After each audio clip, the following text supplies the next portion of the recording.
Our guest speaker today, who will give a brief introduction to his organization, is the founder and executive director of the Victoria Male Survivors for Sexual Assault Society and the Vancouver Society for Male Survivors of Sexual Abuse. He provides training across Western Canada to professionals in the sexual abuse field and consultation to the government, both provincial and federal, on various projects related to victims of crime and criminal justice. In November 2001, the BC Human Rights Coalition awarded Mr. Wright with a Human Rights Medal of Honor for his pioneering work in this field. Please welcome Don Wright.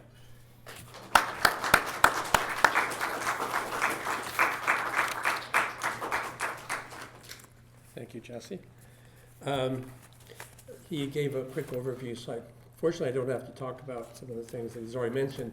But in 1997, we amalgamated the two original agencies and changed the name to the BC Society for Male Survivors of Sexual Abuse to reflect more of a provincial profile.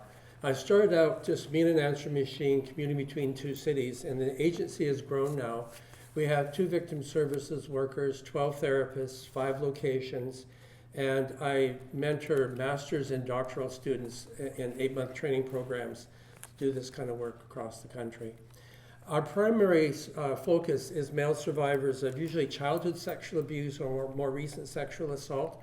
But about 2 years ago, or 2 or 3 years ago, it's all a blur right now, we expanded our mandate to include men who are victims of domestic violence because there really is nothing for them. In Canada, there are over 300 transition houses for women leaving a domestic violent relationship. There are none for men anywhere in the country. However, there is one transition house in Alberta that's for women, but they have admitted men to their program who are victims of domestic violence. That was called to my attention at a conference I was speaking at recently. And I was really quite surprised that women who had been abused by male partners would be welcoming to men coming into their very safe sanctuary. Usually transition houses are not known, the locations are not known to anybody except the people that need that service and the people that work there. And that's for safety and confidentiality. So the fact that men were allowed to come there and that the women were very supportive is a good thing, and it makes me feel good about that. I'm really happy that there is this organization.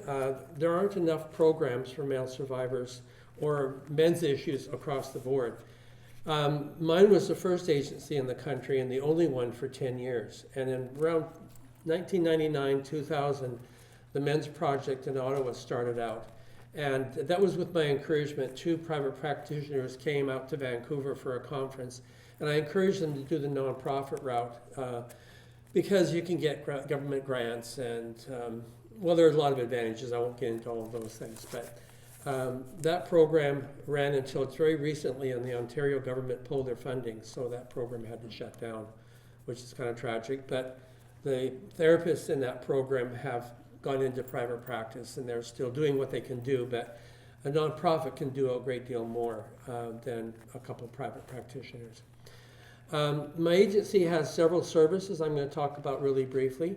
We have a victim services program, and we have 2 victim services positions, although one has just been vacated. Victim services workers provide information about the 3 legal options that survivors have access to, and that's criminal charges, small claims court, or civil suit. Now, the only difference between small claims and civil suit is the amount of money. So you can do criminal and one of those others, but you can't do small claims and civil suit because they're basically the same thing. What's really important is that our clients are well informed about how those processes work, so they can make an informed decision about whether they choose to follow up on any of them. If a client chooses to follow up on one of those options, our victim services workers will guide them and support them through that process. And the justice system, I call it a legal system. It's not a justice system. It's not about justice. It's about the letter of the law. It can be very daunting and overwhelming. So the help of victim services worker is more likely there's going to be less stress in that process and perhaps a more favorable outcome. Another responsibility of the victim services workers is to assist clients in applying for the various compensation programs that are available for clients. There's 2 in BC, Crime Victim Assistance and the Residential Historical Abuse Program, which has nothing to do with residential schools. Those are all federal. The Residential Historical Abuse Program is for anyone that lived in any kind of residential facility that was paid for by the provincial government. foster home, group home, juvenile detention center, that kind of thing. It's a really good program. We've got all the application forms for what the 2 programs in BC, but also all the other compensation programs in the country that we're aware of. And our victim services workers help clients go through the application process. That's primarily their responsibilities, but if clients have need of services that we don't provide, the victim services help our clients access those other programs. Often survivors are not assertive enough to reach out and ask for the kinds of service they need. So the victim services worker can make that initial contact and support them in making those connections, whether it be emergency housing or free, soup kitchens, or medical attention, free or low cost, that kind of thing. But our main program is our clinical program, and that consists of individual and group therapy. Now, we do some things that are very different than most of these kinds of programs. Now, women's sexual assault centers are usually staffed by women, from volunteers up to the board of directors.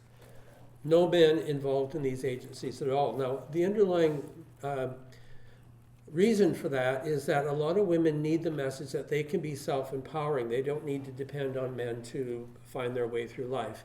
And I think that that's a valuable lesson, but I think there's something missing there. And it was important that my agency have both male and female victim services workers, therapists, board members, because some of our clients have been abused by men, some by women, some by both. And if it's important to the client to choose the gender of their caregiver, they have that right. And I want to make sure that's available to them. Now, another reason why we have male and female on staff is that reflects the real world. And if we're doing our job properly, we are going to model egalitarian relationships between the genders, and we do that.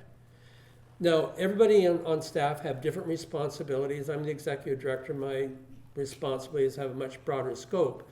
But I take out the garbage and I vacuum. It's not beneath me because I'm the executive director and founder.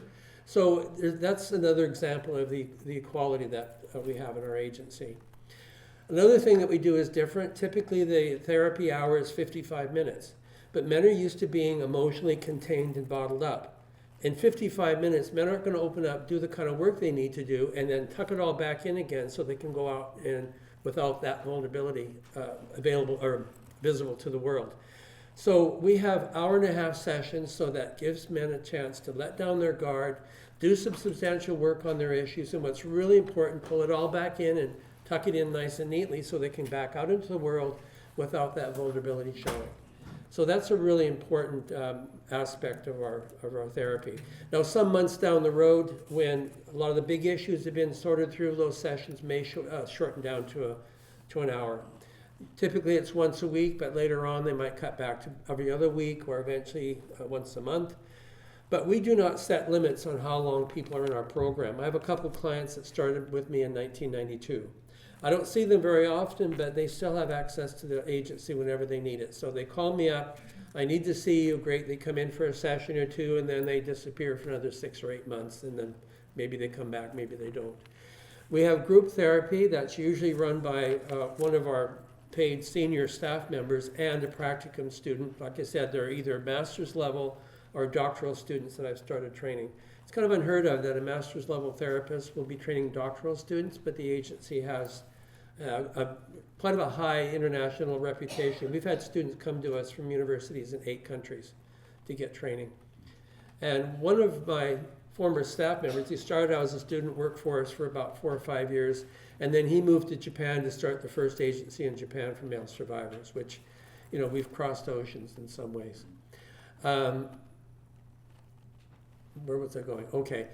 Group therapy, led by 2 facilitators, a staff member and a student. They run in 12-week cycles. Men are allowed to do as many cycles as they want.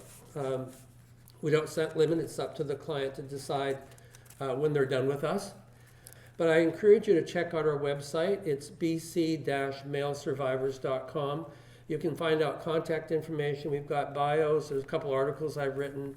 We're always looking for people to join, become members of the society, which supports the agency when we have some kind of need for volunteers. I figure 25% of the male population have been victims of sexual abuse men aren't talking about it because they need to be given permission. So if you are informed, if you ever get a disclosure, find out someone you care about is a male survivor, encourage them to get the help that is now available. Okay? Thank you for being here. You're wonderful people.